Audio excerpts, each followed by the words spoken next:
Sayreville.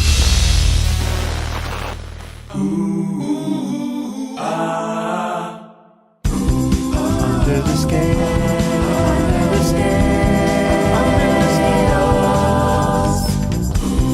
Under the scale, under the scale, under the scales. Welcome to Under the Scales. This actually turned out to be a reunion episode, and I'm really, really happy to have two Phils here. Both of them, of course, Phillips, but they go by Phil. One of them goes by Big Phil, and the other, just by default, we call him Medium Phil. For obvious reasons. So Big Phil Muller is a Pennsylvania kind of Philly kind of guy. Absolutely. And welcome, man. How are you? I'm doing very well, thank you. Over here in Jersey, in Tom's boyhood home, you can smell the teenage angst still permeating the room. Maybe we shouldn't have you sitting on that couch. I don't know what's going on this couch, but Lots of angst. maybe that's where the smell came from. And Phil Clippinger, has been in the definitely in the Phish scene with me for a long time. We've gone to festivals together, and you were one of the biggest proponents of Amphibian. I was a roadie as a second career. Banker by day, roadie by weekend. And which one of those has been overall more beneficial to your? Definitely not the roadie. Doesn't career More fun. imply that you got paid, which... That's a fair point. There was other kinds of non-cash compensation. Excellent.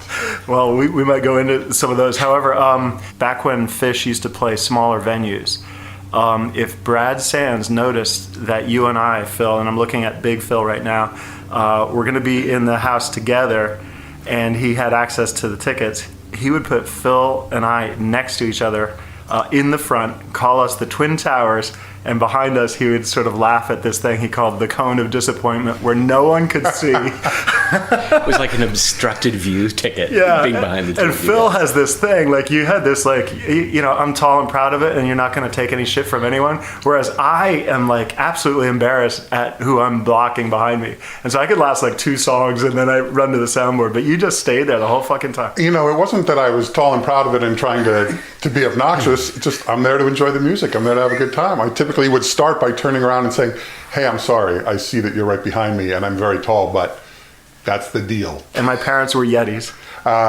Both of them, yes, actually. But yeah, the Twin Towers. I know that I heard at one point from the band that they used to play Where's Waldo with me. And when it was you and me right there, they're like, oh, there they are, 8th row. But when it wasn't, they would look through the venue and be like, oh, okay, there he is. Because I tend to tower above. Which one of you guys is taller? I think Phil is. 6'8". 6'8" versus 6'6". At your peak, you were 6'8"? Have I declined? We are getting old. I don't know if I've started the shrinking process yet. The tallest I attained was 6'6", so I guess the title goes to Phil. Nice. Looked like the offensive line for the Eagles everywhere you guys went. I don't know about that part. So Phil, Big Phil, you wanted to explain, like I kind of had an idea how to introduce us, but you said that you would like to do that for yourself, so please go ahead. Well, just that, I've been into music my whole life. I love the Grateful Dead, and I saw several hundred Dead shows and was a taper starting in the mid-'80s. Was probably the only teenage kid to ever ask their parents for a pair of Sennheiser microphones for Christmas. And just, loved that, and then started getting into Phish. But it's a story of really good karma, because at one point, a good friend of mine, Parker Harrington, who's an old school Phish head, called me and he said, hey, I met this kid, and he loves the Dead, and he really wants to get a bunch of Dead tapes, but he doesn't have anything to trade. And, back then it was cassettes, and you'd have to get together, and you have something I want, I have something you want, and you'd sit there for 5 hours and roll cassettes in real time. And I said, he has nothing? Like, yeah, he has absolutely nothing, but he really wants to get some cassettes. Can I give him your number? And here's where the good karma comes in. I said, sure, give him my number. I'm, happy to spread the music around. So this kid named Brad, who lived in Reading, PA, came down to my house and hung out, and we'd roll cassettes for him. And we'd do that for a couple hours, and then I'd be like, all right, I'm hungry. Let's go get a steak. And I don't have any money. So I'd say, all right, I'll buy you dinner. So he would come down like every couple of months, and we'd roll a bunch of cassettes. And the good karma comes back to me because years later, he gets a job with Phish. And a testament to his skills, started as the lowest roadie you could be, just unpacking the truck and running the merch table out in the lobby while the band was playing. Within 2 years, he's the tour manager. And the years that he was the tour manager, some of those years, Phish was the highest grossing concert act in America. You know, just a testament to his skills that he was able to do that and was able to rise to that level. And we, of course, are talking about Brad Sands. And I never knew, actually, that back history of his entry into Phish. Yes, well,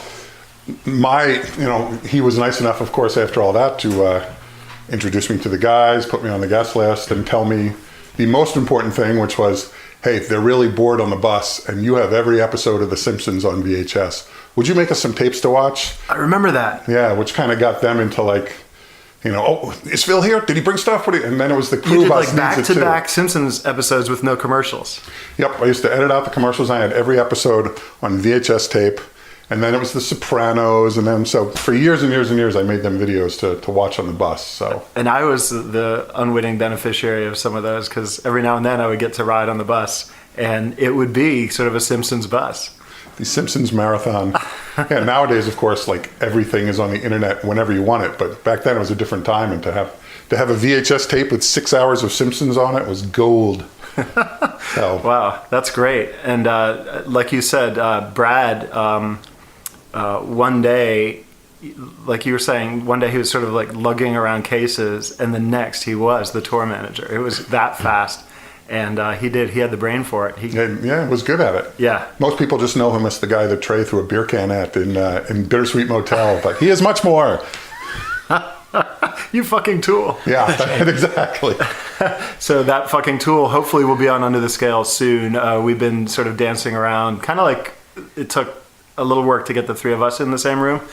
Even tougher getting Brad on the West Coast because I guess he's, now he works with Red Light Management, still works with Red Light Management, I guess you might say. And Primus. And he works specifically for Primus. Talk about stories. Brad must have seen everything that anyone's could ever see. If there's going to be a Phish tell-all book, he's going to write it. He has to write it, yeah.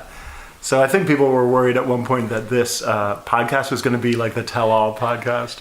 But it's definitely absolutely much tamer than that. You've kept it very, very clean. I've tried to keep it clean but interesting. He was everywhere. There were like 5 of Brad. It was like he cloned himself. And he had an uncanny knack for whenever you were somewhere you weren't supposed to be, you'd turn around, there would be Brad. You know, like Vegas, we would be in the casino about to head upstairs with some people we shouldn't have been with, and then boom, there's Brad. Or if I wanted like some privacy and was partying and doing something slightly off the books, right? Yeah. And I would maybe sneak on one of the band members' buses, a place that no one should go looking during a concert, right? Yeah. Brad would find me. He'd find you. Get out of here. We were always incredibly respectful of the backstage thing. I mean, except for when you weren't. This one time, I think it was the Man. It was a Trey band show at the Man, and we were in the parking lot having margaritas, and it's like a beautiful summer night, and this car pulls up, and it was this guy that we all went to high school with, and a really good friend of Trey's and Tom's and Tebow's and mine. And so we were like, Roger, he comes, he puts say his name. Roger Holloway. Yeah. So he puts like an ice cube in each cheek and a lime in the middle of his mouth, and then just starts chugging tequila, going, this is how I make a margarita. So I was like, oh boy, it's going to be a long fucking night, So the next thing you know, we're backstage, and looking for a beer or something. And he's like, come on, let's go into the band room. And I'm like, no, dude, I don't think we shouldn't push it.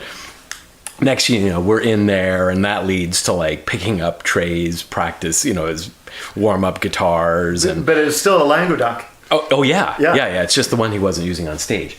So Roger's playing, and I go, I just have to touch it. Like, can I just touch it? It's this coveted thing. So I put it on, and I'm playing, and I'm getting more and more comfortable. Next thing I know, I'm like windmilling like Pete Townsend, total dickhead thing. And of course the door opens up, and Brad Sands is just looking at me as I'm in mid full, windmill Pete Townsend motion. He even like did it. You could even see him like searching his database for your name. Yeah. And didn't quite have it, right? That was it. After that, things were never the same. Well, he had again. you after that. Yeah, but I think did. he kind of like locked it in right He's like, then. you're here with the Jersey drunk, aren't you? Yeah.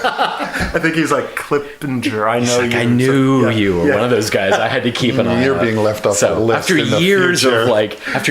of watching ourselves more or less, Right. it was our demise. But in the end of Brad was Backstage. quite a prankster too. Brad didn't just catch people at stuff. He did stuff. Oh yeah. There's a famous story for me. A buddy of mine shoots bootleg videos, not of Phish, but he like does metal shows and stuff like that. And he had shot Primus. This is back in the day in the mid-90s, and Brad loves Primus. So he shot this Primus show at the Electric Factory. I got a copy of it and was like, oh, I'll take this out to Brad. He'd love to have this to watch on the bus. So it was actually Vegas, 96, the Aladdin, which is a phenomenal thing. And just so much went on with that. But I gave it to Brad that day and was like, here's something to watch on the bus. He goes, oh my God, Primus, I'm so psyched. Thanks a lot. Well, little did I know that Les Claypool's there. And, Les and Larry Lalonde came out on stage, played with Phish during Harpua. One of the best Harpuas ever.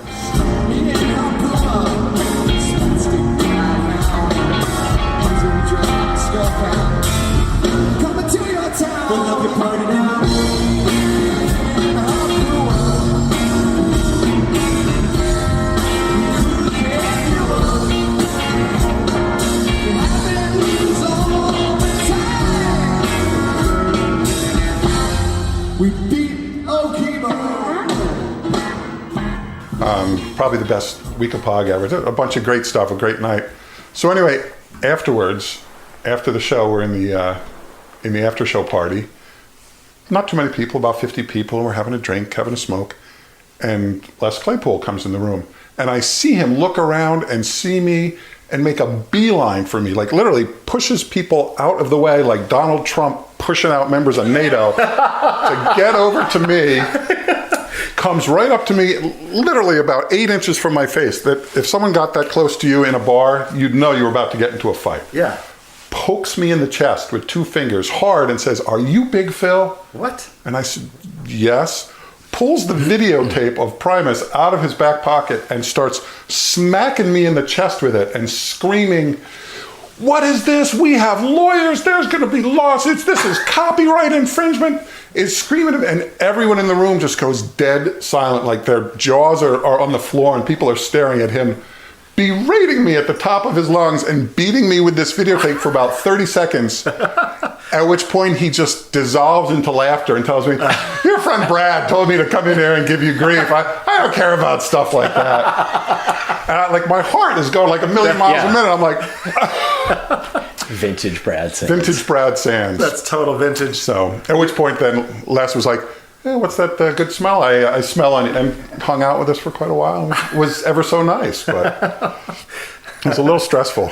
Phil, I remember this, what you saying just now reminded me, and I'm not positive exactly where, but it was a Phish show, and it was kind of a pre-show, and it rained, incredible rain, and for whatever reason there was this VIP tent kind of thing. It might have been like a Man Music Center kind of place. Okay. And backstage, everyone who had a brain was crammed into this tent. And it happened to be where there was catering, and there was... I'm thinking this might be Brooklyn you're talking about. Okay. The ballpark. Quite possibly. Oh, and so I remember there was this little line for beer, and having nothing else to do in the downpour, I went and got 2 beers, and as I sort of made my way through the crowd holding 2 full beers, Big Phil assisted me by pantsing me. He yanked my shorts off. And it's one of the few times I had nice, new, cool, okay underwear, Thank goodness. An old bit of goodie. Yeah. But I haven't gotten you back for that. For the record, it was almost like somebody getting off an airline seat in front of you. You were giving me the butt very close, and I'm having to lean back so I didn't get your ass in my... And I was like, okay, well, this is too good. And I perhaps made it worse for myself by then bearing... Yeah. But it had to be done. The full Sasquatch ass. Yes. And I had no... And he couldn't do anything. He had a beer in each hand. He had Holding to 2 beers, That's commitment, right? He kind of waddled off to somewhere where he could put the beers down and pull his pants up. I thought I sat on you. Maybe I blocked that out of my memory wisely. That's the only thing that you could do at that point. Now, Phil, we got to go back into you now, Phil Clippinger. Yeah, so I mean, obviously my relationship to the band goes back to 6th grade with you and Trey, really, hanging out and just being mutant, adolescents and pranksters and teens. And then I had, this very early relationship with Phish, like 89, 90, going to Wetlands and seeing them and sort of going, wow, I mean, musically they're awesome, but I don't, lyrically, I don't know about, I think it was David Bowie. I was kind of going, wow, they could use maybe a little help on the lyrics side. And then I got married and went back to graduate school and didn't see the band again till I think 98. So I went from 90 to 98, so they went from Wetlands to when I saw them, at big jump at the Spectrum. I think I was with my wife at that time driving to Montreal for a romantic weekend, and we're on the New York State Thruway, and I'm in a minivan and I've got a kid and the whole thing, and there's this huge line of traffic, 10, 20 miles of traffic. We pull off the side of the road to get gas, and and there had just been, I guess, Lemon Wheel going on that weekend. So here I am, pulling off. I'm in the Bermuda shorts and the golf shirt and a minivan heading up to Montreal, just going, oh my God, what happened to me? How did I get here? So we pulled off to get gas, and I wanted to grab some of the, the Phish heads and just say, take me with you. I've made a terrible mistake. I don't know how this happened. Change my life. Just throw me in the trunk and I can have a I want a do-over. Please rescue me from myself. But then, so I got divorced, and then Steven said, you got to come see Trey. It's unbelievable what's gone on. So we went to this show at the Spectrum, and we're walking through Shakedown Street, and I meet Steven down there, and I'm in the Bermuda shorts again with a pink, button down on. And he's like, what are you doing? You look like such a douche. I'm like, I don't know, man. I'm having a middle-age crisis. So we're walking through Shakedown Street, and this guy's like, nuggets, anybody need nuggets? And I go, what's he talking about? And he goes, and Steven says he's selling weed. I go, oh yeah, let's buy some weed. So I put my finger up I'm ordering hailing a cab. Yeah, I'm hailing a cab. And this guy takes one look at me and he goes, narc, and starts whipping between cars with his backpack, and everyone's turning around and being like, fuck you, pig, fuck off. You're like, thanks, Steven, I really love Phish. This is great. I'm off to a great start. I'm like, no, I swear I'm not a cop. I'm fitting in really well. Yeah, this is going just as I had hoped. And so that was actually the first night I met you. And you were this sort of tall, ominous looking dude, and I'm like, Steven, what's up with who's that guy that Tom's talking to? And he's like, that's Big Phil. And I turned around and I introduced myself, and then I got to know you as this amazingly warm-hearted, kind, just very large kind of large, ominous dude. Large, ominous dude. That's the description on my driver's license. And so that was getting back into Phish after an 8-year hiatus. And that was the famous Tonto show. Gosh. That was where this kid was spinning. He had long black hair down to his ass, and he was in the aisle, and he was kind of smacking us sometimes, and he had no shirt on and was just profusely sweating, and sweat was spraying as he was dancing. And I'm on the end trying to protect Tom from this flailing spinner. And I was finally, I'm like, dude, could you just fucking take it over there or something like that? To which he looks at me and he gives me some lip, and I just see this huge hand come across my chest. I barely get out of the way in time, and Tom goes, fuck off, Tonto. And just pushes this guy, and he flies 3 feet backwards. If you get mad enough, you might as well follow through at some point. So that went on for years. The fuck off, Tonto. Though, wasn't it he saying to you, you don't belong here? Oh yeah, he's like, what are you? You're wearing a laminate, and you're friends with Trey and Tom, and you don't belong here. You're right. Yeah, exactly. Yeah, the irony of that. Set Tom off, or you, or both. And that's the thing. If you're at a Phish show and you're a young kid these days, be respectful of the older people. They might know somebody, and they've certainly been around a long time. Yeah. That was kind of the rule for us at Grateful Dead, right? Exactly. Yeah. That's right. So true. Yeah. It's funny. I'm kind of known as someone who does not put up with like people in my seats. It's like everybody spin, dance, have a great time, but be respectful of everybody near you. Don't inflict your stuff on someone else. And it's like, all right, I have this seat. And sometimes, like when I had 2 seats, it's like, yeah, my friend who was in the other seat is over there. So no, both of these are mine. Be on your way. I'm needing them to dance. I dance pretty big when I dance. I don't spin, but I dance. Tom, I told my Les Claypool story. Have you ever had any odd interactions with celebrities at Phish shows? Well, I mean, I've met Les Claypool. I met Kid Rock.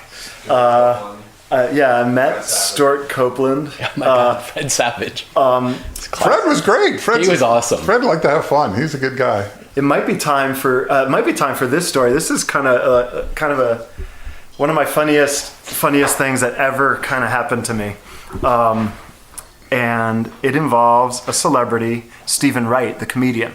So this was in Chicago, and I believe Mike had invited Stephen somehow to see Phish, and he's completely one of my top favorite comedians by far. And yet, you know, when you meet a celebrity, you want to say something incredibly smart and you just fumble it. I came backstage, and Mike, I think, even knew that I liked Stephen Wright, and like kind of spied me coming in and said, "Hey, one of your big fans, Tom, is here, and he writes some of the words for our songs." And it was a very nice intro, and I was just kind of like, you know. And so I didn't get a wonderful hello to Stephen, but he was gracious, and he said something about one of his jokes that I actually knew. So I passed that test, but my internal organs were also giving me a test of their own. And the reason I was back there wasn't to meet anyone, it was to find a nice, private, quiet bathroom. Right. And I really was now urgently needing it. And so I went around the corner, and it was one of these stadiums where it was like a locker room. Like, you know, it had a bank of maybe 20 stalls, each one immaculate. And so I figured out, for maximum privacy, I'll go right into the center one. And I went in, and like bliss, it was completely empty, and I sat down and everything ready to rock. And then all of a sudden I heard these like steps coming near me, and someone whistling.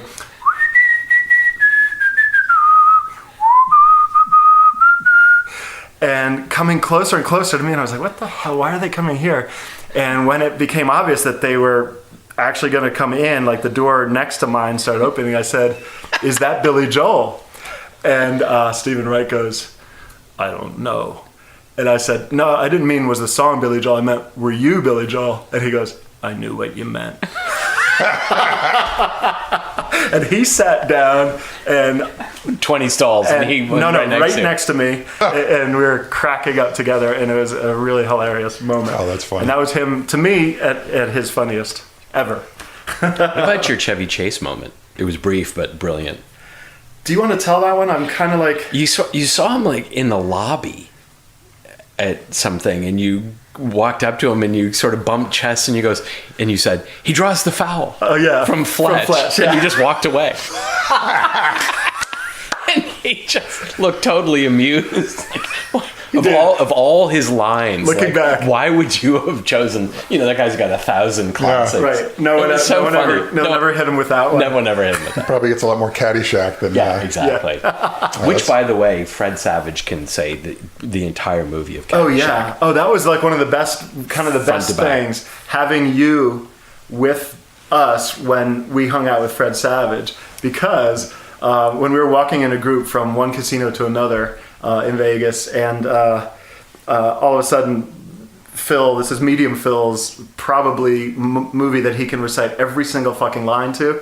The two of them were doing Ted Knight, and maybe it was Chevy Chase. Yeah, we did the whole movie almost. Back and forth. Yeah, you guys did the whole movie verbatim, and it was hilarious. Just absolutely hilarious. Is he chomped on about 10 Tootsie Roll Pops? I've never seen anybody. He just cranked those things. He had a backpack full of like those lollipops. Of all the things that people come to Phish shows with a backpack full of, Tootsie Pops seem to be low on the list. He'd have one going before the other one was... maybe he was trying to quit smoking or something. Maybe. He wasn't trying to quit when I saw him. And that's when you met another celebrity. Since we're dropping celebrities, that's when you met Joe, right? Smoking Joe. Just Joe Theismann. Oh, God, right. Playing craps with him. Wow. We hadn't slept. So it's 1 o'clock or 2 o'clock the next afternoon, and we just turned the corner and never went to Played bed. through. So played through. And I was really hurting. And he comes and he's standing right next to me at the craps table. And he just starts berating everybody, screaming at the guy running the craps table. He was unbelievable. He was incredibly nasty. Mean, nasty and yet, guy. He was also amazingly desirous of recognition. So like when people I remember 2 black dudes were walking by and they saw him, is that Joe? Is that Joe? And one guy goes, "Smoking Joe," and kind of did a quarterback pass to him. He did the catch, the he pretended to catch it and gave them huge thumbs up and then said something under his breath to us about them. Something really horrible. Yeah. You must recognize me, and then I will say mean things about you. Yeah. Wow. Is this the first time you've ever played craps? I want these guys out of here. Yeah. And he's like, "Where's the pit boss?" He's like, "Hey, fumble fingers. What the fuck? Throw the fucking dice." Yeah, you made the thing. mistake of one time having your hand out, and I think the dice grazed your finger. And he went nuts. He had gone on a roll. He had rolled 20 times without crapping out.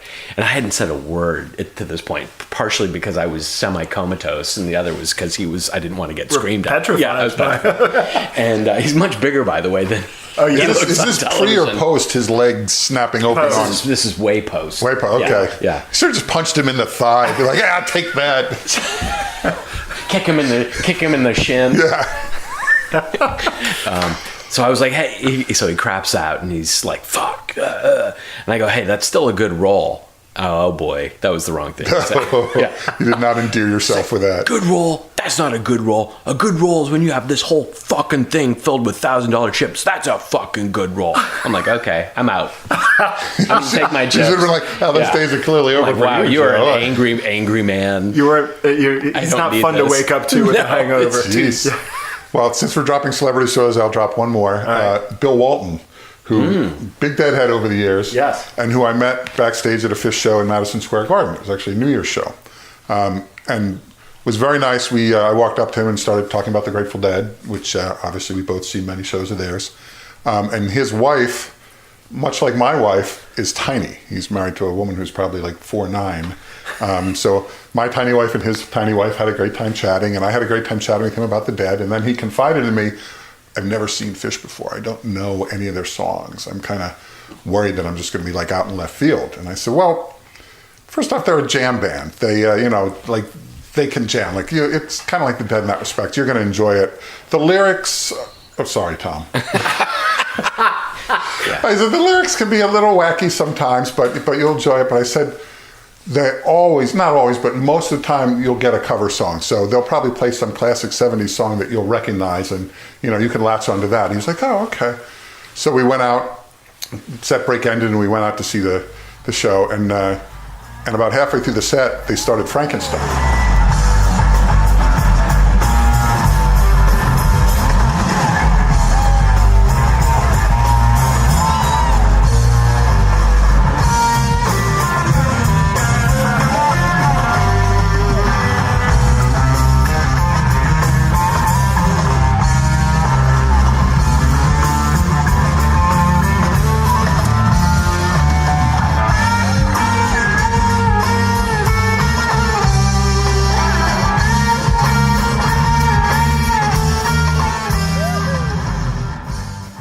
The Edgar Winter Group.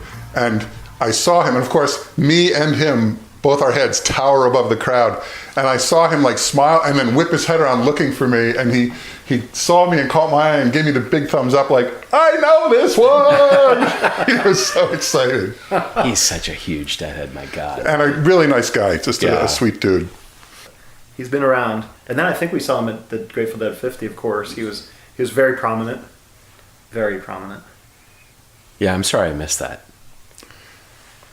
That was pretty nice. That was pretty nice. I'm in this room. I'm the least of the Dead fans. You guys are major such a Dead huge fans. Dead. And I remember getting the simulcast or whatever on television, and I was by myself, which was strange. And I'm watching it, and I was so nervous for Trey, because I just remember we were all so, such huge Dead fans, and I was just thinking, God, the pressure this must be. It's a lot to live up to. Like, being 400 feet below the surface kind of pressure.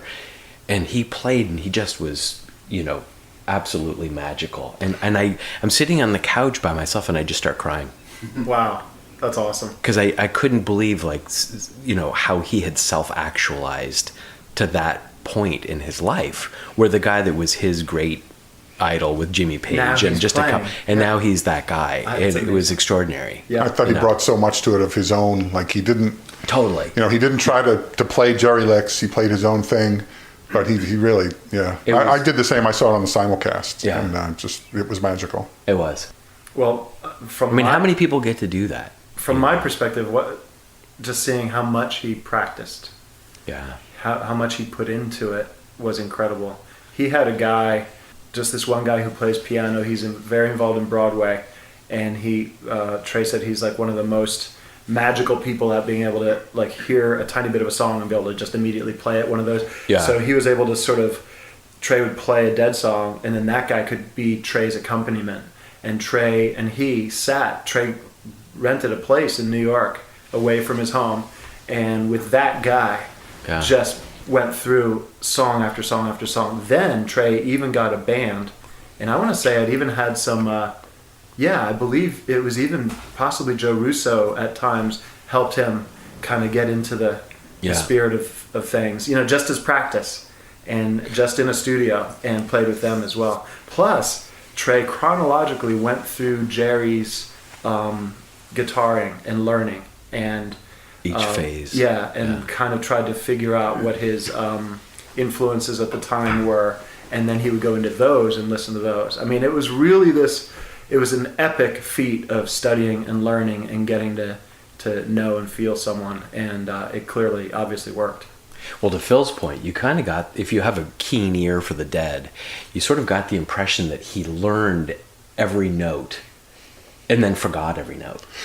He didn't try to replicate. No, he knew the riffs, and he could call on them, like when he needed a key riff, he would call on it, but he'd express it in his own way. I mean, it was wild what he had done through his study of Jerry, and then sort of letting it go, and then making it his own. My only wish was that they had done more of those shows and really given him a chance to sort of stretch out a little bit.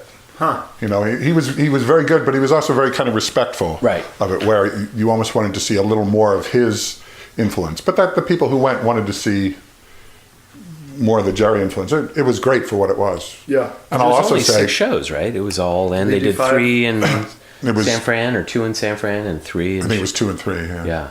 Santa Clara or wherever. Santa Clara. And then 3, yep. And I'll tell you, all that practice really paid off in the Phish tour. The summer 2015 Phish tour, those guys were on fire. Yes. Magna Ball, one of the best festivals ever. And Agreed. That was such a great festival. And I say that as someone who went to Clifford Ball and Right. Lemonwell and Oswego and blah, blah, blah, blah, blah. Now you took I want to say, kind of fell off the Phish train a little bit at post hiatus, didn't you? I did, getting married, having a kid, and real life gets in the way. You have a kid? I have a 4-year-old. Oh my God! I don't know if I knew that. Yeah, I didn't know that. Well done. I'm a 52-year-old guy with a 4-year-old kid. All right. I'm running constantly. But he's a treasure. His name's Bene, and he's awesome. All right, Bennett. But yeah, so, life gets in the way. And I mean, I was seeing like 30, 40 shows a year back in the Phish shows back in the day. Now I'm at the 1 or 2. You were with like a guy, Chocolate Jeff. And what's his last name? Chocolate Jeff Asher. Jeff Asher, yes. Asher's Chocolates, some of the best chocolates you will ever eat. Old Philadelphia family chocolate. 5th generation candy makers. Wonderful. Nicest candy makers. Wonderful guy. Yeah. And then that group, I guess there might have been one other guy whose name I'm forgetting, but Peter Rablowski too. Uh-huh. So like whenever, I remember being at Atlantic City and Phish played a show, and by all accounts it was like, better than average, like one of their best lately kind of thing. And you guys know I'm impervious to this. Every show for me is the same. They're all equally good. But for whatever reason, everyone was raving about it. And then the next one, all these guys showed up, and it was the first time I saw the four of you. And we're like, oh, we missed last night. But you're hoping to catch the magic, and I think you did. From what I remember, it was a great second. It's funny, since you mentioned Chocolate Jeff, as you know, and I'll just say, the Astor's makes these chocolate-covered pretzels, which are amazing because there's like the salty pretzel with this delicious chocolate on it. And we used to bring them for the band for many shows. And, you know, Jeff would bring like a 50-pound box. And Mike used to enjoy them, who, you know, is a vegan but likes the occasional bit of chocolate. But it was funny because we were bringing them in, I think it was New Year's in Miami once, and we got in before the show and we were taking them to the band room, and we ran into Trey and Sue and one of his daughters, who at the time was quite young. And Trey was like, oh, you have those pretzels, let me have one. And he gave one to his daughter and he said, if anyone else at a Phish show offers you candy, never take it. It's okay from Big Phil and Jeff, but anyone else, you never take any candy from anyone. It's like, that's probably a very wise... If it's round and they call it a goo ball. That's a wise lesson to know, children. For sure. And chocolate these days, too. Yeah, that's right. So Phil, when I first met you at the Spectrum in '98, I turned to Steve and I said, so who's that dude? He's, you know, I have met him, and he said, well, that's Big Phil. He's the original taper. He's like, you know, kind of got this coveted thing in Phish lore as being the first guy to really start taping. So how did that all get started? And I wouldn't say I was the original taper. I was certainly one of the early ones. I had been a dead taper for many, many years, and started seeing Phish. I think my first show was like one of the last shows in 1989. But back then you could bring your tape deck and you could plug into the soundboard. Paul Languedoc, the band sound man, used to lay out a patch bay with 6 RCA lines into the board and a power strip. So you could plug your deck in. And because of that, people would bring their giant home decks because there was power. And so people had all this ridiculous equipment that they pulled out of their, you know, their shelves, their living rooms, and brought to the show. But you could do that. You could make great tapes. And that all stopped, I think, at the Towson Family Park in Vermont, when a friend of the band, who shall remain nameless. Please, let's name him. I'm not naming him. But throw him under the bus, Phil. But between sets, he decided he didn't like the soundboard tape he was getting and started pulling patches out of the board and replugging them into his deck. And when Paul came back from the break, everything was screwed up, and it was an ugly scene. And I think that was the death of people plugging into the board. The last of the soundboards.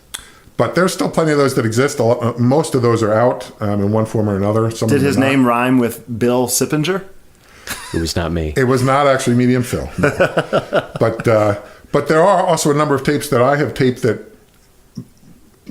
many of whom have gotten out, many of whom have not. I'm in the process of going through things and getting them out. But one of my favorite shows is a show which was the very first Phish show officially in New Jersey, where they played Club Bene at Sayreville, New Jersey, on October 7th in 1990. Great memory. And a show that Tom should have been at, it being in New Jersey, but he was not. And as Trey said at the show, my buddy Tom is not here because he has to go to work tomorrow for my dad.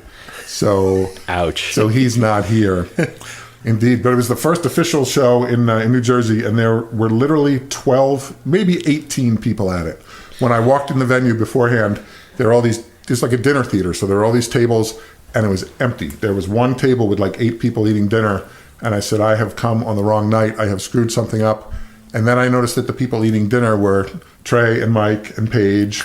And I said, okay, well, I guess this is the right place. So there were 12 people, maybe 18. I was the only set of microphones. I don't even think the band taped it, because over the years, Kevin Shapiro has asked me for the tape, so my tape is now in the archives. Nice. And it's actually online in Fishin or Phish Tracks or one of those Phish places. Tracks and Fish.in have it. Have it, and it's listed as a soundboard, and it is not, in fact, a soundboard. It's just beautiful mics because there's no one in the room. Beautiful mics in an empty room that sounded good. Yeah. And in fact, it was so quiet, and we were sitting so close to the stage because there's these dinner tables, and you're right up against the stage, that at one point, I think like the third song in, between songs, they stopped for a moment, and I raised my hand like a good little schoolboy, and Trey called on me. Trey was like, yes, is that a question? And I said, yes, I saw you play that song Stash for the first time the other night, and I was wondering if you could play it. And Trey said, oh, we're very excited that people like the new songs. I will absolutely play it. And they played it right there. And throughout the night, people would make requests and not yelling at the band, not screaming, just very casually like, "Oh, could you play gumbo?" "Sure, we'd love to play gumbo for you." God, I'd love to see them do that again. How great would that be? It was Audience requests. It was a nice mellow night, and as such, they played Forbins, they played gumbo, they played Destiny Unbound, they played some Zeppelin, they did like everything you would want to see in 1990. That's awesome. Amazing. Now requests don't really work that well. Trey has said many times that holding up signs. Yeah. If the band likes the idea, and then they happen to be thinking about possibly playing it, then they look like heroes. But in reality, if they are, someone holding a sign gives them an idea for a song, they'll often play it the next night. It's like, it does have to be sort of ingrained in there. For example, if someone held up a Destiny sign, they probably wouldn't play it that night. However, if in the, they would practice it the next day. They would practice it the next day and during sound check, or possibly in the private, there's like a practice room in the back as well. They might decide, hey, you know what? Someone wanted to hear Destiny Unbound, and they would play it there. And you and I have been privy to some of those private practice rooms, Phil. Right? Oh, yeah. Yeah, amazing stuff when that happens. But you also don't want to hear sometimes, because if they're in that backstage practice room and they're playing stuff, that's going to come out on stage for the night. That night, and that could be the surprise. For example, Bohemian Rhapsody, I walked by and I heard that. However, that wasn't a surprise because anyone backstage saw that choir was there. People kind of figured it out. I was thinking of Phil's story. Those guys at Club Bene, they probably made $30 that night. The funny part is, like each. I'm not going to say the words mobbed up, but it seemed like a club that was run by people that were perhaps laundering money, might you say, through there, because they didn't care that there were 18 people there. I think they probably reported that they had a full house and made 40 grand, and here's this 40 grand that might have come from somewhere else, but that now is legitimate income from our club. I don't know that to be the case, but they didn't seem at all concerned that there was nobody there. That's amazing. Yeah. So does the tape sound funny because there are 12 people clapping? Does it sound like... It sounds great when they're playing, and then when they stop, it sounds like it's a classroom. Yeah. There's, this sort of polite golf applause. But I'm sure perhaps Tom will play a 27-second snippet of it or something. I absolutely will. Maybe I'll even I'll break the rules and play a 31-second snippet. Wow, you got to pay money for that. Royalties. That ain't cheap. Tom is paying money to bring it to you people. The union coming out of will my be on pocket. to. Here it comes.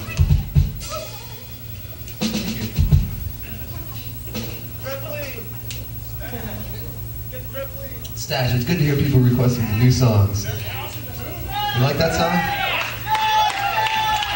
That's good. I will do that on sure.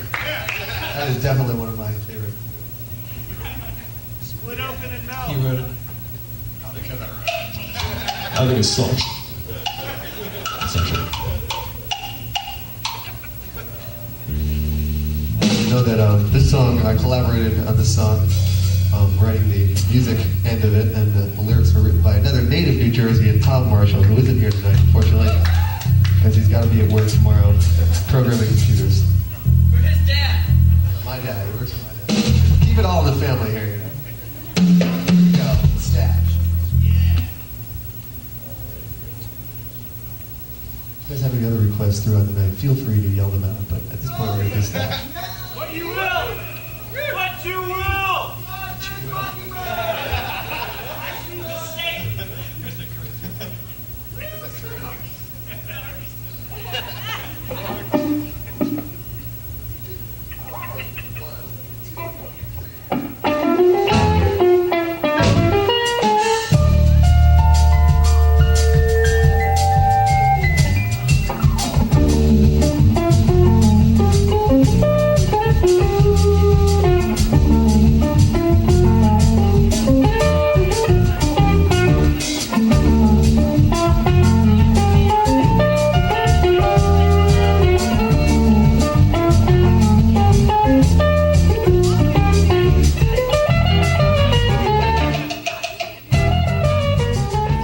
Wow, that sounded great. That was good. Oh, and I'll mention, that is a show that I actually got to know Chris Carota very well at, because he came over to me and said, hey, I used to use those mics to tape the Grateful Dead. I had those same microphones. And I said, I used to use these mics to tape the Grateful Dead. And we we started talking about trading tapes and getting together, and there were some shows that he wanted of mine and I wanted of his, and we rolled cassettes for one another and corresponded through the mail and on. You the guys phone. were like young Dead tapers then. I was young then. That's definitely true. And were you guys in a field of like the old school heads, right? Kind of, did it matter? What time you got there to put your mic stands up and everything? Or It was much less strict back then. It was like you got there. For the Dead, actually, you used to be able to tape in your seat. There wasn't a taping section. Ah. If you could get your gear in, you could tape wherever you wanted. I think Pearl Jam does that, Yeah. Lots of other bands. If you feel if you're not obstructing other people and screwing with other people, they'll let you set up a little mini stand. And We were, I forget the year, it might have been 83, but we had the first, what they called a tour ticket. You could buy one ticket for every show in the Grateful Dead's tour, and they sent you a tour book. Oh my God! And they were the same seats. So I bought the first tour book, and we were 8th row from the stage, a little on the left, right in front of Phil Lesh. And we had the same seats in every venue, and we had the same people sitting next to us because they had all bought tour books too in every venue. And I taped from the 8th row, and it sounded phenomenal. But yeah, if you could sneak it in, then you could do whatever you wanted. So it was a lot different taping back in those days. Right. I've talked about there was a Capitol Theater Phish show that I videotaped. I told this story online somewhere, but I had a giant VHS tape deck. Not deck, but a camera. And I shot the first set from the balcony. And if you ever went to the Capitol Theater, the balcony bounces up and down about a foot. And so it's scary, but the video was very, very shaky. So between sets, I was down talking to Chris Kuroda, and as I was going back up, John Altschiller, who is now the band's... He mixes the live mixes Phish live stuff. Phish. Yeah. He said to me, oh, you got a camera. Where are you going to? I said, oh, I'm going back to the balcony. He said, oh, you don't want to be on the balcony if you're shooting video. Come with me. And he brought me down under the stage and out from under the stage and into the pit right in front of the stage. And the band was already playing the second set, and there was no one there except me and a security guard. So I started shooting from about 5 feet away from the band. Nice. And they didn't really know me at that time. And they immediately, like Trey and Mike are looking at each other like, who is that guy? What's going on? Why is he there? And they they kind of made motions to John Paluska, the band's manager, on the side of the stage. He came around, came up onto the stage, and assaulted me. He like punched me in the arm. He was like, what are you doing here? You're not allowed to videotape. You got to get out of here. And I said, I'm allowed to be here. John said I could be here. John Altschiller had told me that I could be there. And John Paluska was like, I'm John. What are you talking about? You can't be here. And I just kept blowing him off and I continued to shoot video. I'm like, John said I could be here. Go away. John said it's all right. But I'm John. No, that must make for a great tape. And I'm very tall and just like ignored him, and eventually he went away. Oh. So I shot like the whole second set from like 4 feet away. It's hard to compel a 6'8" person who disagrees with you to make them agree. To do anything. Did you give him the Heisman?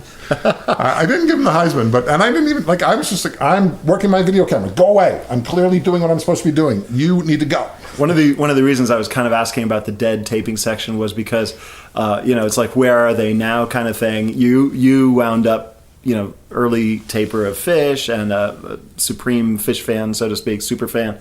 Other ones that I just found out, I found this out because I recently started becoming a fan of Dark Star Orchestra. Mm-hmm. That Bobby character was a big taper. Oh, I didn't know Fake Bobby was a taper. Yeah, cool. I got that info from my pal. Shout out Craig Hillwig. Yeah. Well, you can tell that Fake Bobby has seen a lot of Dead shows. He's got all the motions down. It's unbelievable. He the hair flipping. He kind of looks like Bobby. He does. And dare I say, he's a fantastic and probably almost as good as Bobby. He's really great guitar player. And he has the sound of Bobby like in his heyday. Yeah. Exactly. Yeah. Well, I love that. And I'm not the biggest, as you guys know, Grateful Dead concert goer. And so when I go to these shows, I don't know that it's St. Louis 76 or whatever. I'm just watching a great guitar band play. And the two of them, their interaction is phenomenal. And they are a great band. They are a great band. Yeah. I saw them a few weeks ago. And, some of those shows in like 82, 83 were not... the Dead were on fire. And I think Dark Star sounds as good, if not better, than some Dead shows I saw. Really? Well, there you go. Where they had a lull there in their mid-80s. Right. Now, talking about the Club Bene show makes me think you guys must have seen some very small, intimate interesting shows. Actually, near where you live, Phil, I saw a lot of the Ardmore shows. Sure, as did I, the 23 East. Yeah, 23 East. And I remember some great ones there. Like, really phenomenally kind of coming into their own. I think Lawn Boy had just been released. It was like that era. That was kind of like their last of their club days. I have some friends who opened for them in a couple of those shows. They're a dead cover band. Shout out to the Billy Penn Band. Wow.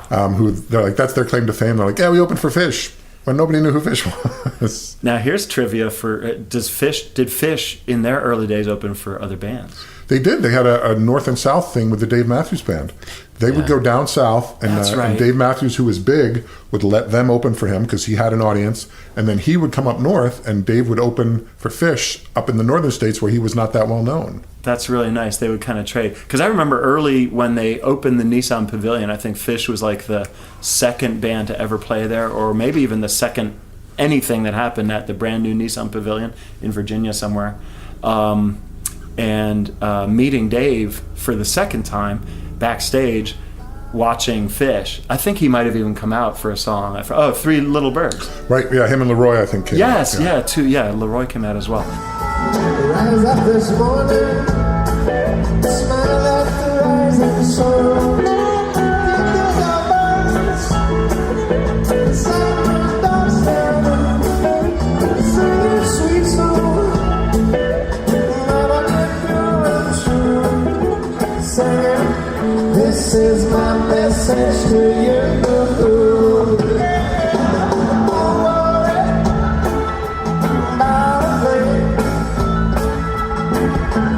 Every little thing, it's gonna be alright. Don't worry about a thing, 'cause every little thing. But at that point, I had no idea who Dave Matthews was, honestly. I still didn't. Lots of people did, though. Yeah. I remember some of the Wetlands sort of 89, 90 stuff, and you'd go and you'd see Blues Traveler, Phish the same night, or God Street Wine, Blues Traveler, and Dave Matthews. I mean, Spin Doctors were always around, too. Spin Doctors. There was a band called the Hatters, also known as the Mad Hatters, that were part of that scene that were phenomenal. just amazing. Oh, cool. So many great bands. Where are Cool. they now? Well, speaking of like really, really early days, Tebow, who's not here, he and I recounted, and this didn't get recorded, the show that we saw at 40 Worth, which is an address in New York City. If you go there now, it's like an office and residential above it, I believe. But at the time, there was sort of this cool basement venue there. And Phish played there as a birthday party for Trey's sister, Christy, and Tebow, and one other guy whom I forget right now. And that one was notable to me because, like Phil said, going to... like in Vermont, you could go and see them and there'd be 20 people there. This was one where they were sort of out of their element. It's like a private party. And it was just a private party kind of thing. And literally 20 to 30 people there max. I don't think anyone taped it. But I remember in particular because Trey called me out. I think, we had written a few songs and I heard the beginning of the song happening. And I saw Trey scanning the crowd for me, and I just, in a fit of possibly chemically induced paranoia, decided I absolutely did not want to be called out on stage. And I did. I got called out, and I ran like a baby into the men's room and hid in there. What song was it that he didn't want to sing? Do you remember? Tebow just walked in, that we were just talking about the 40 Worth show. And I have no Trey called me out on stage, and I ran into the bathroom. Everyone was looking around like, he was just right here. Did not go. Anyway, welcome, Tebow. All I remember from that show is going home with a senator's daughter. Oh, there we go. Now edit that out. And he walks in. You didn't and he say which steals the senator. show. It's okay. You can leave I'm it in. going to. And that's why it's being left in. She was cute. So Phil, you must have some Phish stories from the early days, hanging out with the band. Well, this isn't so much early days, but The medium days. the medium Being days. medium Phil. Yeah, because that's what's so strange is I left off with the band at the Wetlands in 90, I guess. Got married and got caught up in all that stuff, Life starting a intervened. family and Yeah. everything, and moved to Connecticut, and then got divorced and reconnected with the band in So you started a family 98. and ended a family. Yeah, it was didn't take. Full circle. It's a quick interlude. And anyway, so, thinking about great moments and memories, clearly one of the Hampton shows in the early 2000s, great show, amazing show. That was one where, kind of a funny story where Trey was asleep on the bus and didn't want to get woken up. And so, I think that's very rare for him. And the show's supposed to start and, there's no Trey, and Right. he sort of appeared, and I think, he yeah. had been awake for all of like 10 minutes before he put the guitar on. It was a very rock star That was sort of total- thing. The whole night before was just pure rock star. Yeah. It was wonderful. It was It was in great. a Hampton resort. Well, yeah. The home viewer can determine what that actually means. So after the show, we went back to where we were staying, and there was a really fun young woman who had a flute and butterfly wings. Flute girl. A flute girl. Yeah. Govina? Govinda. And so she came back, and we're sort of just having this awesome after show party. And then Mike shows up with his wife and an acoustic bass. Before that, just a quick shout out to Govinda, Govinda, flute girl. yeah. Govinda. I just want to say, funny girl. She had angel wings on. Yeah. Even after the show, I can sort of see like during the show dressing up. They became part of her persona, and maybe they were real. I don't know. And she looked like an angel. And she looked like an angel, Yeah, right? And, amazing. Had a flute with her at all times. And from what I understood, this didn't happen to me personally, but I found out from other people later that she would play the flute during the show. Phil, how would that work for you? There would have been fisticuffs. It would have not. I would have politely said, "Excuse me, could you please play that elsewhere?" And if she did not, I would have said, "Could you please place that in one of your bodily orifices and leave the area immediately?" Because It's a classic Tebow. Tebow, thanks for grinding ice during the podcast.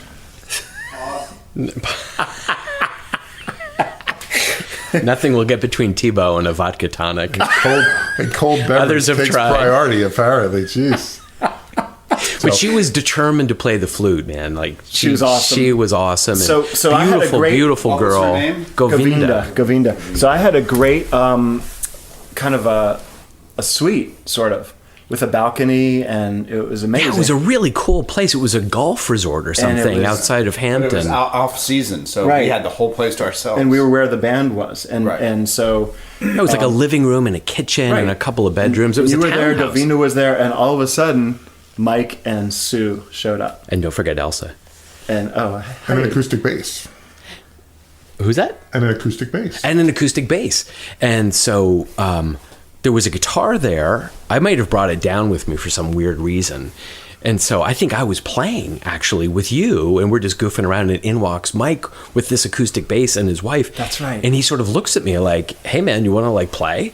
Yeah. And I'm thinking, "Oh my God, I Playing totally with Mike. froze." Yeah. And so not knowing, it's an amazing thing what happens in those situations. My mind just goes blank. And of the 1,000 songs I've been carrying around in my head for years, I just looked at him, and he's like, "Okay." you can only play "Dust in the Wind" at that point. So I start, yeah, exactly, or like "Stairway to Heaven." So the only thing I can think of is a Phish song. So I start playing something, and Tebow just looks at me like, "Have you lost your mind?" Yeah. And Mike's He was just doing looking at me yeah, he's cutting the Cut, throat, cut, like, cut, "Dude, cut. Stop. bad." Yeah. I could see Mike looking at you like. And Mike was just "What the staring fuck?" at me like, "Are you serious?" So, I just spent 4 hours playing with the best musicians in the world and Yeah. doing that music. it's like, "Do you know anything else?" Do you remember what song it was? I'm gonna guess You know- if it was you, it was "Back on the Train," possibly. It could have been Back on the Or it Train, could have been, actually. like sample in a jar. Or Yeah, one of Sample those. that- Probably one of those two. Julius. And so then we broke into some Bob Marley, and we did "Cry Baby Cry" by the Beatles. I remember that. And that he didn't mind so much. But he really wanted to play bluegrass. So we were playing some Dead, some sort of Jerry acoustic. One of the most stuff. impressive things was not only how I don't know how well people know Mike, and maybe we'll get a Mike story out of Big Phil, but he's extremely friendly, and he and Sue sing very well together. Beautiful harmonies. And they know all these kind of songs that, after the first kind of chorus go round, the rest of us could sing, but these were like classic bluegrass stuff that I didn't necessarily know, but by the end we were all singing along, and it was really, really, high quality music happening. Well into the night. And it went on It for was one of it was definitely my favorite. possibly 2 hours Phish moment. of a personal Mike concert. Yeah. And Well, Phil. it's interesting And Phil. you say that, because I was so intimidated. And he has he can look at you pretty blankly at times, and you're And not at the really time, sure. He had that He did, but then haircut. one song in, and he became incredibly generous. Yes. And he was looking at me like, it's okay, like just play, like I know what I'm doing. Yeah. Don't get overwhelmed, just play. Don't get overwhelmed. It's cool. Like, we're just chilling. you settled in. You seemed like a pro like after 2 songs. And it dude. was all because of that vibe. Yes. that Where's the he, tape of that? I think This is it's before- better in my memory than it probably would be. Better than there's When you no. play it I would have been back. there rolling. Exactly. It's amazing. Before iPhone, so we didn't have the. But a You great play it game. back, it's like record. 8.1 surround sound, and it's perfect. And In my there's mind, it was 3,000 perfect. people there. I would have figured out a way to roll on it. I have a Yeah, where classic was Phil story. when you needed him? Where's Big Phil when you needed him? That's A right. quick classic Grateful Dead story. I've told this. We stayed at the Dead's Hotel one year in Providence, and after the show, I pulled a steak knife off a room service cart in the hallway, and I sliced up my patch cord, and I was able to craft my patch cord and input into the telephone, and then we called all of their rooms, and they were all registered under their own names. Holy shit. I had about a 3-minute talk with Jerry. What? We talked to Bob. We talked to Bill Kreutzmann. We had quite an interesting evening of chatting with them. But because I was able to like slice up this patch cord and patch into the telephone, and it's funny. Like, I listened to those recordings the other day, and they kind of make me cringe. Like, I'm very polite and everything, but you can hear I am insanely nervous And youthful. and youthful. Would it be appropriate to play the Jerry one right now? We could do that probably. I could get you that. Here it comes. Good morning, Biltmore Plaza. Yes, Mr. Garcia's room, please. Mr. Garcia? Mm-hmm. Please.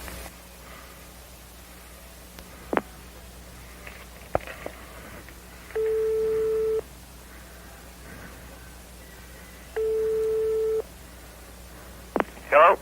Hello, Jerry. Yeah. Hi, my name's Phil. I'm just a fan. I've talked to you outside shows a couple times. Just wanted to call and tell you that was just a great show this evening. Thank you. I really appreciated that. And I want to say I've been a Dylan freak for a long time, and I think it's great that you guys are playing some of his tunes so well. Oh, thank you, man. Have you ever considered playing, have you ever heard the tune A Hard Rain's Gonna Fall? Sure. Oh, that would just be, that's the ultimate Dylan tune. That's a good tune. Yeah, I don't know if you guys ever consider playing that. My favorite tune is Desolation Row. I couldn't believe that Bob sang that. Yeah. That was just unbelievable. Yeah, it's one of our favorites. Yeah, what did you think about the show this evening? You guys looked like you were really getting off. We had a good time. Yeah, the sound in there was good, and the crowd was just so into it. Yeah. I didn't think you guys were gonna get out of there. It was a nice night. Yeah, definitely. All right, well, I just wanted to wish you a happy Easter and a good night to you. And, Thank you, man. all right, I hope you guys have as good a time tomorrow. Oh, yeah. Okay, good night. Bye-bye. Bye-bye. Wow, that was amazing. And so was Jerry annoyed? You know, you could. I think What time was it? After the show? It was after the show. I think if you've just heard it, you could hear. He's very polite and he entertains me, but he's sort of a lot of one-word answers and kind of has Yeah. this, okay, when am I going to have to get off the phone with this idiot vibe? And I'm calling the tour manager moments later and telling him, why are these randos calling my room? But no, he was very nice. And we had a nice little conversation. That's awesome. And I didn't press him too hard. I didn't, yes or no questions. Yeah. And How about Mike? I gave a teaser to the audience, not knowing if you have a Mike story or not, but do you? I have a number of Mike stories. I agree with you that Mike and his wife are just two of the nicest, down-to-earth people. But Mike is also, I don't know whether he is just a student of human nature and enjoys watching people and seeing what they will do, or if he is in fact some form of alien that has come here to study our society. Something in between. Somewhere in between. That's why he kind of leans toward the video side of things. I think so, because he's a watcher. He likes to watch. Yeah, because he'd be every Betty Ford clinic and every after show. He would always be there and just kind of hanging out watching. Like, And also, I think the same reason he rides his bike or goes on a golf cart out in the parking lot and will just pull up to a group of Phish heads and not even say that much, just kind of to see what they will do. He's absorbing, sort of. He's absorbing, seeing what happens. Observing. But he's done that a number of times to me, like done things to me to see what my reaction will be. And my vibe is that I will not let him get me. I will not react. One of those classics is we were in Vegas. I was in the casino playing video poker and was doing very well. I had the plastic cup full of quarters, which was like full to the rim. It was a couple $100s worth of quarters. And he came by with some friends and he said, hey, Big Phil, we're going up to my room to hang out and socialize a little bit. Do you want to come? I said, sure. So we went up to his palatial suite, and we socialized and frolicked and had some fun for a half an hour. And then I said, all right, I'm going back down to the casino. So I left the room. I got in the elevator. I went down. About halfway down the elevator, I realized I had left my bucket of quarters up there. So I turned around, I went back, I knocked on his door, Mike was at the door. He said, what's up? I said, I left my money here. He said, oh, okay. So I went over to the dresser where the bucket of quarters was, and I picked it up, and there was $3.50 in it. There was like $3.50 in it, like literally about 8 quarters. And in 3 seconds, it went through my mind, Mike has taken my money, and he wants to see what I will do. He's looking for a reaction. And I can say nothing. I can jack him up against the wall and start pummeling him. I can, make a witty comment. I can do any number of things, but I didn't want to give him the satisfaction. So I looked him dead in the eye and I very quietly said, looks like I'm throwing my money away here in Las Vegas. And I turned and I walked to the door, and as my hand hit the doorknob, Mike said, Phil, hold on a minute. And he ran into the bedroom off the suite, and he came back with a pillow, not a pillowcase, but like this big pillow that he had poured all the quarters into in a concavity in the pillow. And he came up to me and dumped them very slowly, clink, clank, clink, clank, clink, clank, clink, into my cup. About, our faces about 2 feet away from each other. And as he did, I very lowly under my breath said to him, I knew you took my fucking money. And he just continued to stare at me with that sort of half smile.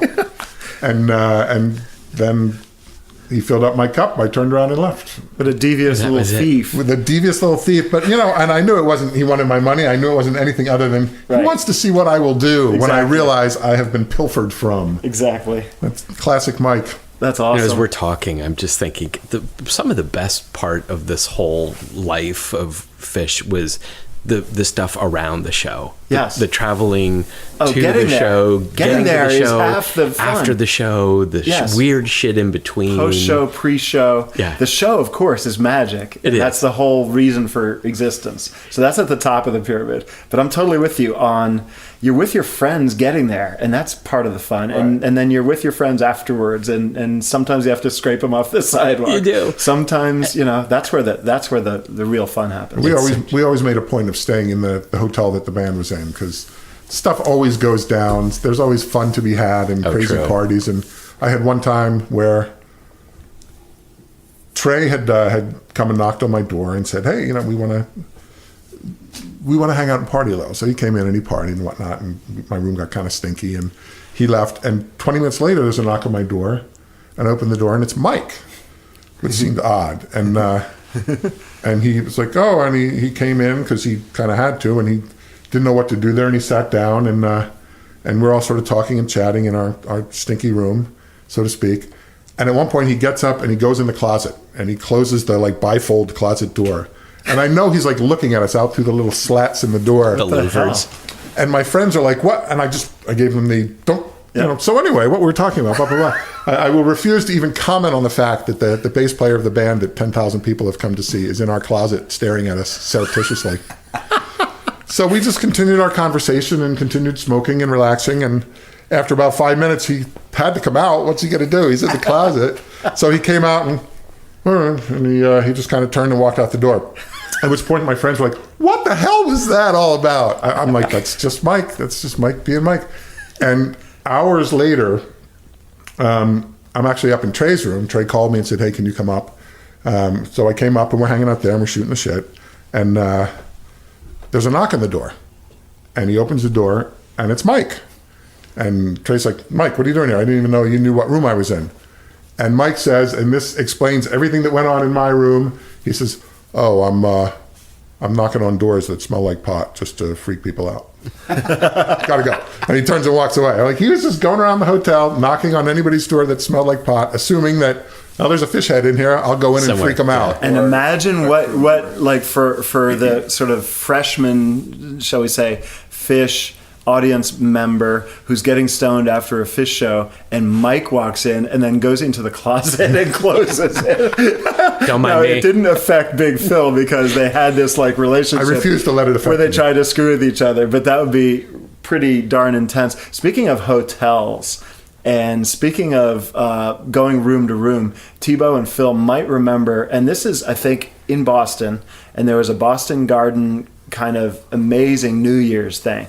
And prior to the actual New Year's Eve show, if you were standing in this particular hotel, and I don't think it was the band hotel, but it was one of the ones, like the Omni, I want to say, it was one of the ones where all the fans were. Like, 60% of the people that were going to be in that room were in this fucking hotel. And it was a skyscraper, and it had one of those massive open lobbies the whole way. And at the very, very top, I'm almost sure the band stayed there because we went on the bus from the venue. they might have been there too. You're And- right. Looking up at night, you could see, before we went to the show on New Year's Eve, you could see this incredible net full of balloons. So you knew the Omni, or whatever the hotel is, was going to have their own little New Year's Eve party too. Yeah. So when we got back, the aftermath of that party became evident, and by the fact that this net, which when you're on the ground and you look, it looks like this kind of very light net. But in reality, it probably had to hold hundreds and hundreds of pounds of balloons. Mm-hmm. And so when I had the opportunity to be kind of closer to it, I realized that it was like this steel mesh. And for whatever reason, Tebow, you and I had been doing, like Mike, a room-to-room party search. You had a Bible in your hand. I think and you were reading scripture. You were just opening doors of random fans. Yeah. And blasting through the door and like, just yelling scripture. Because you can. And making people mad at this is the aftermath of that. So anyway, we wound our way up to the top. And I think part of my game was to ditch Tebow, who's very hard to ditch, as you know, Phil. Velcro. He's Velcro. He's a barnacle. He's amazing. So I would go into one room, hey, I'm Tom Marshall, can you hide me from this wacky guy who's chasing me, kind of thing. And they would go, oh my God, Tom Marshall. So anyway, made it up to the top floor, and I saw the net, which had been released on two sides, right? It had been affixed at 4 points and had two quick release bolts, basically. And so when it fell, it was actually covering, it was hanging down from 2 more points. Right. And so smart Tom figured the smartest thing would be to release one of those other 2 points. Clips. And I released, and the net is hanging over a lobby, which is, full of people, 200 feet down, or more. I don't know. Yeah, I can't do that math. It was huge. Yeah, at least 200 feet down. And I had to get out into space. Like I had to climb on the flower, the things where you're not supposed to go, which is like 1 inch from falling to my death, and reach out into space and somehow unscrew, I forget, it was a carabiner, and you had to unscrew, it was like a climbing carabiner, and for whatever reason I did, and when I released it, it was under tension, it was high tension, and it swung down and went all the way down, it went boom, and made this amazing sound. And we're just lucky. I'm just lucky that it didn't release at the final bolt that was holding it and come down and kill people below. But needless to say, at that point, security became aware of us, and it's Bible thumper. At that point, our hiding in hotel rooms became a little more, became a reason behind it. Noted troublemaker. Yeah. Well, exactly. This was also didn't it end up with you on top of the piano in the lounge? Oh, yes, standing on the piano. Yes. So with the Bible still. So I found a couple girls who were willing to sort of hide me at the time. I told them security was chasing me, and one of them was also a lyricist and had to apparently take me out to her car to show me her book of lyrics. Of course So she as did. I went through, Is that a euphemism? as for I went something? through, it's not. It's a great line, though. I got to remember that. Went Would you out, like to come out to my car and I and see think my lyrics? someone said something to me and recognized me or Actually, some of my something lyrics. as we went out. And as we came back in, again, they were waiting for me. And I ran, I just sprinted. But it was kind of cordoned off. There was no place for me to go. Like, I wasn't going to just stand at the elevators and have them grab me. So instead, I jumped up on top of this table that had like brochures of what to do in town. And of course, they slipped from under my feet. And I did this incredible back flop right on the table, just boom. And they had me. They were standing around me, and so one of the I was just laying down laughing, and my friends were laughing at me. And I'm in the lobby of the hotel, crowded hotel, just cracking up, knowing that I was in trouble. And one of the guys said to me, one of the security guys said to me, "What's your name?" And I said, "I'm not sure." And he goes, "Are you a guest?" And I said, "If I told you I was a guest, would you still be impressed?" And enough people laughed that I was able to sort of wriggle my way kind of out. I forget how we got out of that, but we did get weren't out. guests, I don't think. I don't know. I don't remember how we got out of there. And I used to it was love on to New be. Year's Eve, so Just it was- local must have been ne'er-do-wells. 5 in the morning by then. I used to We were love to never watch well. the hotel staffs at these shows, like particularly if you were like completely at some overwhelmed. place like Steven and I went to Las Cruces, New Mexico to see a show at like New Mexico State. And we're in some little hotel, and you just look at the expression of the people that work in the place, like what the hell is going on? The pool is just completely overcome by people like in their underwear, and it's like it's complete freaking mayhem. One of my best things of watching people working an event losing their minds was Phish in Brooklyn at the ballpark the night that Jay-Z came out and played with him. Oh, gosh. Because for the whole time, like the people running all the concession stands and That was working the the second ballpark. night, right? So Yeah. The first night they were just dealing with hippies. Yeah, they were dealing with hippies and it was horrible, and and the second night the same. But then when Jay-Z came out, every person working there at every concession stand, security guard, just left their post and ran onto the field and was like, "Jay-Z, oh my God." And the Phish heads were kind of all like, "I think I know who Jay-Z is. I'm not really familiar with this song. But let's dance. But let's dance." Two Yeah, worlds. But if you had wanted to steal free hot dogs, you could have gone wild at that point because the concession stands were devoid of anyone. Two worlds collide. Very much so. Absolutely. The thing about traveling with Tom on these things is you've got to be prepared at all times for something And for going on. warrants. Like Warrants in various we were states. we were supposed to go see a Tab show in Atlanta, and so we're flying out of Newark, and the weather was terrible. So we actually board the plane, we taxi out, and we just sat there. It was one of those before there are rules now about how long you can keep people on a runway. I think it was like 2 hours. Yeah, we were getting punchy. And we had been drinking We had before already- we got on the plane. Yeah, Literally punchy. We got drunk to get on the plane. And then I think we were angry that Yeah. You've heard of So the pre-gaming? buzz They was pre-planned. was severely interrupted. the buzz was interrupted. And so Buzzus interruptus. And so Tom gets like totally sort of, punchy. And so he hits the stewardess button. And I'm like, "What are you doing?" He's like, "Yeah, it's cool, it's cool." And so the poor stewardess comes down. She's like, "Is everything okay?" And Tom goes, "Yeah, we just a little thirsty." He goes, "Can we get 3 Heineken? Three Heineken?" And she goes, "Sir, I'm really sorry, but FAA regulations, no alcohol can be served until we're in the air." And Tom goes, "Oh, yeah, okay, no problem." He watches her go back to her station, hits the stewardess button again. She comes all the way back. And Tom goes, "Okay, 3 Budweisers." And she's like, I'll "No, step it sir, down, it's so not Scotch the then." kind of beer. It's like, there's no alcohol." Oh, okay. She goes back. And of course, 5 minutes later, Tom hits the button again. Dang. And he's like, three scotch. 3 scotches. And at this point, she said, "If you do it again, I'm calling the Air Marshal. Marshal." And out of nowhere, this like little old lady gets out of her seat, and she's so annoyed at Tom now, she punches him in the shoulder. She fucking punches me. She does. She This goes, like "You 70-year-old lady. 70, She's my hero.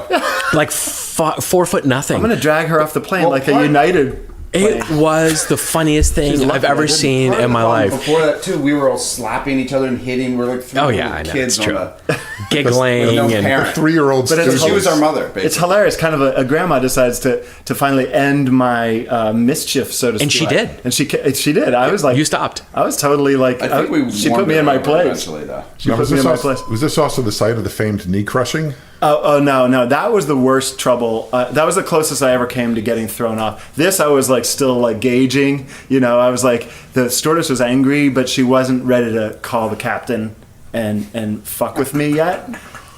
I did get in that situation once though, and I think it was with Tebow. And this though, I got to say, wasn't because I was drunk or anything. It was just because I'm fucking huge, and you must I'm relate fucking with this. huge as well, Yeah, yes. and I was in one of these like don't bargain basement flights, probably Spirit or at the time People's Express or something horrendous, and basically had to fold my. Will not be sponsoring this podcast. They will not be. Folding my legs kind of underneath my seat just to be able to sit in the seat.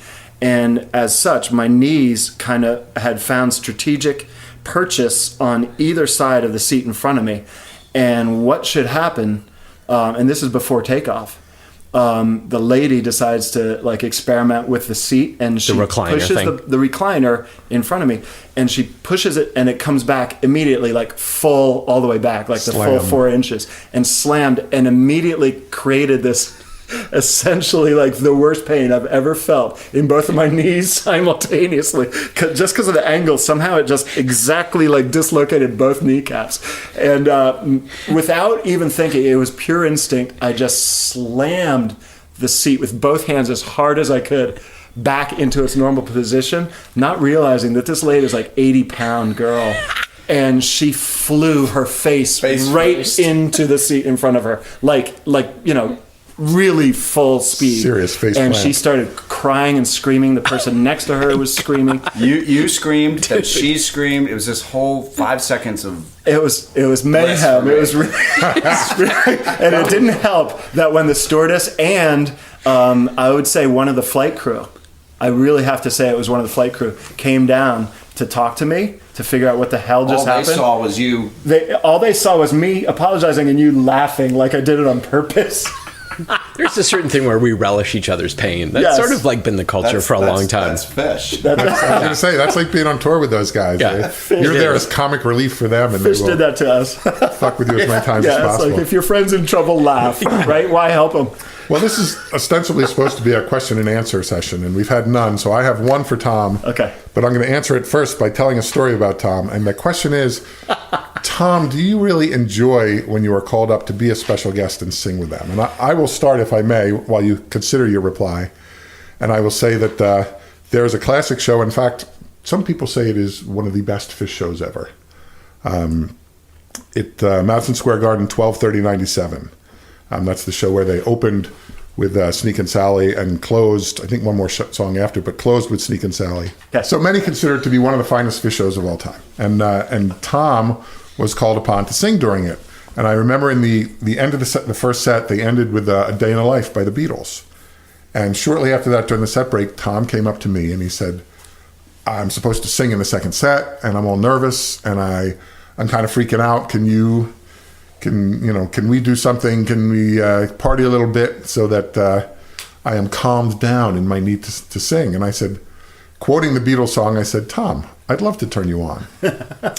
So we did. We had some festivities, and Tom calmed down a bit, and then he went up there to sing, and I believe he did 500 miles, as in I will walk 500 miles. Yes. And it sounded By like the Proclaimers. It sounded like it went on for 500 miles. Oh yeah, it did. 500 And at minutes. the end, 500 we were minutes. 500 saying- minutes. Trey and I were saying Hannibal Lecter instead of whatever the band says, like da la da da. Hannibal Lecter. We were saying Hannibal Lecter. But at one point you did lean into the mic and you said, and this can be heard on the live Phish release, you said, Big Phil, I'd love to turn you on, Big Phil. And I'm We like- better listen to that right I'm now. like, thank you. He's quoted a Beatles song in a Phish song on Nice. stage at I've Madison never had a Square shout Garden. out. I think you need to play that right now. I'm playing that right now.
boom. That was very cool. And that reminds me of my very first time on stage with Phish. And this is post MSG. You know, this is when Phish had gotten pretty big. I think I'd been on a few times and done like Rai Rai Rocco, Marco Escondolas. But this was like the first time I actually had to come on. This may have been the first time they were at Madison Square Garden. And this could have been the Uber Demon, Shine. Might have I been, believe yeah, the so. Shine. Collective Soul. And I had the song down. I had like written the first part of every line on my hand. So I thought I was ready. Because you had sung it 500 times in the car on the way there, probably. I practiced in the car. Making Phil and Tebow crazy. Exactly. They probably heard that song way more than they wanted to. But so when the chips were down and it was time, Phish was playing, it was Harpua, Trey was talking.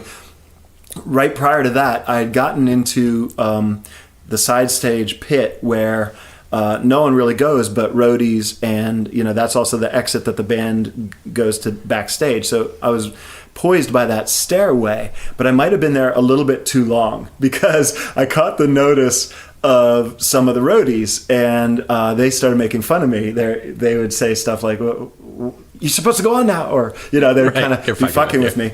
But one of the guys kind of like took me under his wing and was like, "Oh, we'll help you when you go on." And he came up to me and like put his arm around me. "Everything's fine. You'll be fine.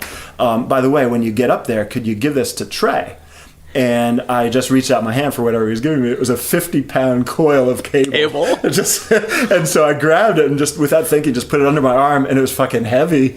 And I was like sort of probably slumped over, and he walked away, and it was then that I kind of realized that they were all sort of looking around laughing at me, and he walked up to me and he goes, "Give me that." And right then, boom, Trey.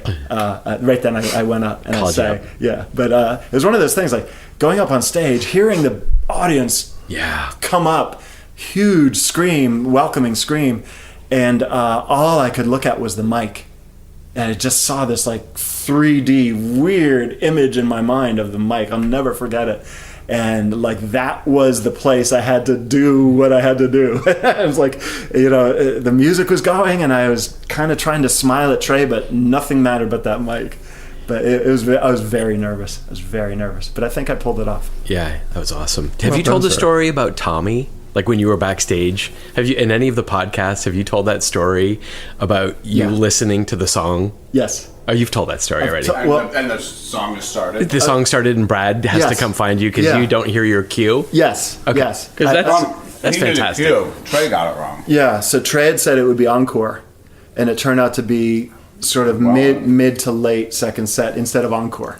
And so I still thought I had 3 songs and possibly like talking to Trey before. What song were you supposed to do? And it was The Who. We're Not Gonna Take It. We're Not Gonna Take It. Oh, I remember that. And, sure. and Trey asked if because I'm Tommy, if I would like to be Tommy because of the line. I think the whole thing came up from "My name is Tommy." My name is Tommy, and I became aware this year. Yeah, I just played that on that story on a previous podcast. We've talked about Mike. We've told some stories. I would tell a Phish story, if I may. Mr. John Fishman, known as Phish. Please. Again, just one of the nicest guys. And congratulations, he won his. And he's now some sort of politician. He's a selectman. Lincolnville, Maine. In Maine. I've always considered him a select man. without He's a Maine doubt. man too. He's the main man. He is the main man. But no, John, great guy and a storyteller extraordinaire. If you ever get to sit down with him and say, "John, could you tell me a story?" And 3 hours later, you'll be like, "All right, I have to go, John. Please stop." But he can talk and he can spin a yarn. But I have a number of stories about him, but in one that I love because it made me money. He had a bet with the band this one tour. I don't know it might have been 94. I can't even remember. But Phish was always late for the tour bus the next morning. They would have a hotel, and you had to be on the bus at 9 so that they could get out and get to the next city. And Phish was always late. He never made it. And so this one tour, they had a bet with him that he would be late. And John said, "I will bet everybody I will be on time for every show this tour." And he had like $100 bet with the other 3 guys. And as the tour went on, the bets doubled and tripled, and there were thousands of dollars involved in this. And I was at one show, and they were talking about it, and I said, "Well, I want a piece of that action." So I got in for $100, and the bottom line was that if he was late even once on the tour bus, he had to pay everybody. And it was like thousands of dollars to Paige and to Trey and to Mike and a measly $100 to me. So they began fucking with one another to try to make him lose. At one point, I know Trey was calling the front desk at like 2 a.m. and canceling John's wake-up call. They were sneaking into his room and like stealing alarm clocks and things. They were doing whatever they could to have him sleep in and miss the bus. Make the bus leave a half hour earlier. But he was there. He was there every time. He made it. One time, John actually slept on the bus in his bunk, covered up with clothes, so that the next morning when they all got on the bus on time and 9:30 came and went, and they're like, he's not here, we won. He popped out of his bunk and was like, fuck you, I've been here the whole time. So at some point, you fuckers. So at some point on the tour, there was a big disagreement. There was, you were late, no I wasn't, blah, blah, blah. There was some big acrimony in the band, and they basically said, well, then we're canceling the bet. Fuck you guys, we're canceling the bet is off. Well, I wasn't there. I had no acrimony. I didn't cancel the bet, and I got a call. I don't remember whether it was John or Brad, but somebody called me at home because I was not on this part of the tour. They called me at home and said, hey, these guys are canceling the bet. Do you want to cancel the bet? And I said, hell no. I don't know what went on, but if he hasn't been late, I believe him. Well, So John was like, great, someone believes me, we're still on. So the bet continued. But because the other guys weren't in on it, he got slacker. He started to slack off, and at one point he slept in and he missed the bus. So please tell me you got paid. A couple shows after that, there was 2 nights at the Agora in Cleveland, and I drove 8 hours from Philadelphia by myself. Nobody would go. Of course you did. Which I used to do a lot of back in the day. It was like, people were, we're going to the Grateful Dead. It's like, yeah, I'm going to see Phish. The Grateful Dead I'm going to see Phish. They're amazing now. You want to come? Oh, okay, I'm driving 8 hours by myself. Whatever. So saw the first set, went back between sets backstage, and found John and was like, John, where's my $100? I mean, so in front of all the rest of the members of the band, I grabbed him by the shoulders of his shirt. I don't think it was his muumuu. Or his dress. I don't know whether it was a dress or a shirt at that time. He has no sleeves. I grabbed him and jacked him up against the wall and pretended as if I was going to pummel him. Where's my $100? And the rest of the band, of course, is egging me on. They're like, come on, hit him. Big Phil's going to hit him. I did not hit him. I let him down, and there was a laugh. But immediately, they went out and played the second set. Immediately after the second set, I came backstage, and John made his way through the room up to me, pulled out a wad of cash from his pocket, and peeled off 5 $20 bills and paid me with a shaky voice saying, here's your money, Phil. And I found out later he had sent a roadie out to an ATM with his personal ATM card to get $100 to pay me off. Wow. In fear of being beaten up, I don't know. Yeah, but, shaky voice because he didn't want the elevator treatment again? I think, it was all part of the game, but I was glad to get paid. And nice. And John shows he's a solid citizen. John is a solid citizen and now a selectman, so you can trust him. Exactly. You absolutely can. I have one funny John story where Tebow and I caught up with them in Austin, Texas. I have no idea. Again, it's like 99 maybe. Yeah. They were playing at the Meadows or something. And so we were staying at the Four Seasons in Austin, and it's the middle of the day, and we stayed there because the band was there. And so we're hanging out by the pool, and I was talking to John, and I didn't think he was really listening. And he said, well, yeah, man, the thing is, everything you need to know about life, it's all in row, row, row your boat. So, just remember that. Like the entire philosophy of life. I'm like, what are you talking about? And he goes, well, think about it. Row, row, row your boat. Don't worry about anybody else's boat. Just row your boat. Okay? Just focus on what you can do. And don't, right? And gently down the stream. Like, just don't. He's like, you're trying too hard, man. Rush. You're trying too hard. Like, you're forcing it. Just let it go. Just gently down the stream. Gently down the stream. And merrily, merrily, merrily. Just have fun. Do it with love in your heart. A little laughter. And then he left. Life is but a dream. Life is but a dream. And that's a good philosophy. And I don't think I've ever told that story before. But, it's one of these weird things. It was like sitting by the pool at 2 o'clock in Austin. And then John gets serious. We're all just goofing around, and he starts to come out with like he's laying some life lessons on you. John philosophy, Fishman philosophy. Hey guys, I think we have a whole lot. Thank you for getting these 4 people in the same room together again.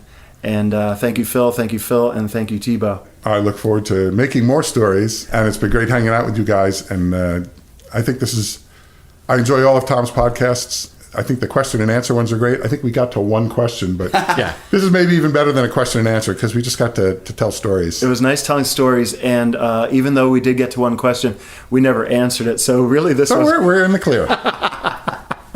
All right. Well, thanks so much, and we'll see you next week on Under the Scales.